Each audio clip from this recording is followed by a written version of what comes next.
अस्सलाम वालेकुम friends, welcome to my YouTube channel. I am Palwasha and you are watching my YouTube channel Numan and Palwasha. तो यार, आप लोगों की फरमाइश पे फाइनली मैंने अपना वॉइस ओवर कर ही लिया। और अगर आपको वीडियो अच्छी ना लगे तो उसके लिए माजरत, और अगर आपको मेरी कोशिश पसंद आए तो उसके लिए एक लाइक तो बनता है।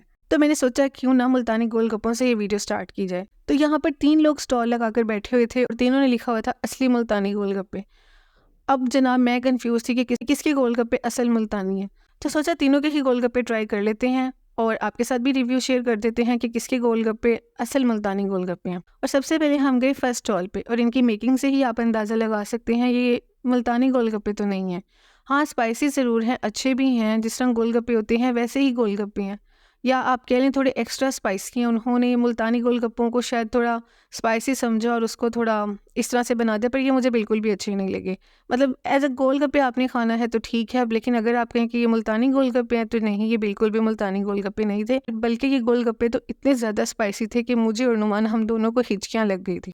फिर गए हम दूसरे नंबर वाले स्टॉल पे, और ये था इकबाल भाई, और ये भी क्लेम करते हैं कि इनके गोलगप्पे असली मुल्तानी गोलगप्पे हैं। और सबसे पुरानी दुकान भी इन्हीं की है। मेकिंग तो इनकी बहुत अच्छी थी गोलगप्पों की, और थी भी मुल्तानी स्टाइल में। हमने इनके गोलगप्पे टेस्ट किए तो ये वाकई ही मुल्तानी गोलगप्पों का टेस्ट था, और मैं इनके गोलगप्पों की फ़ैन हो गई।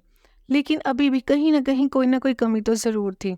मतलब जो मुल्तानी गोलगप्पे होते हैं, जिस तरह से वो भरे हुए होते हैं और वो जिस तरह से सोगी हो जाते हैं पड़े हुए, और जिस तरह से वो एक स्पून रखते हैं साथ खिलाने के लिए, तो हम मुझे यहाँ पर किसी स्पून की ज़रूरत नहीं पड़ी।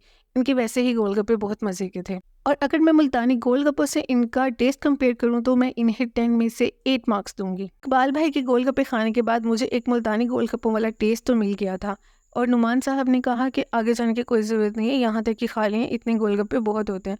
लेकिन मैं बस ज़िद थी, मैंने कहा जी नहीं, मैंने आखिरी वाले गोलगप्पे भी ज़रूर ट्राई करने हैं।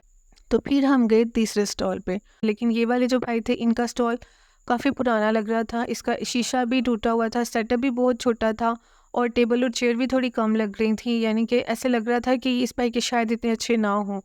और जनाब इनकी तो मेकिंग देखकर ही मज़ा आ गया, क्योंकि इनकी मेकिंग बिल्कुल असल मुल्तानी गोलगप्पों की मेकिंग जैसी थी।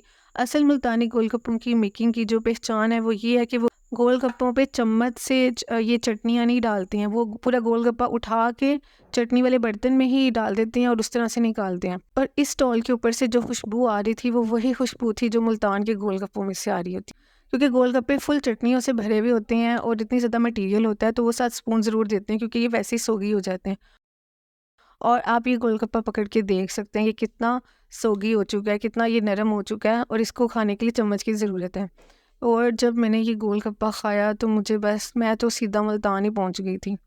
इतने मज़े के गोलगप्पे थे, बस मुल्तान की वही यादें दोबारा बचपन की, जो हम वहाँ जाके गोलगप्पे खाते थे, तो बहुत ही मज़ा आया। और अगर आप वाकई लाहौर में या आसपास के शहर में और मुल्तान नहीं जा सकते और अच्छे मुल्तानी गोलगप्पे खाना चाहते हैं तो इस दुकान पर ज़रूर आएँ। गोलगप्पे तीनों के ही बेस्ट है, लेकिन अगर आपने असली मुल्तान वाले गोलगप्पे खाने हैं तो आप इस वाले स्टॉल पे हैं। और अगर आपने मुल्तान वाला टेस्ट लेना है लेकिन साथ थोड़े क्रिस्पी भी आपको गोलगप्पे चाहिए, इतने सोगी नहीं चाहिए, तो आप इकबाल भाई के गोलगप्पे भी खा सकते हैं। वीडियो पसंद आई तो लाइक कीजिएगा और मेरे चैनल को सब्सक्राइब करना ना भूलिएगा। अल्लाह हाफिज़।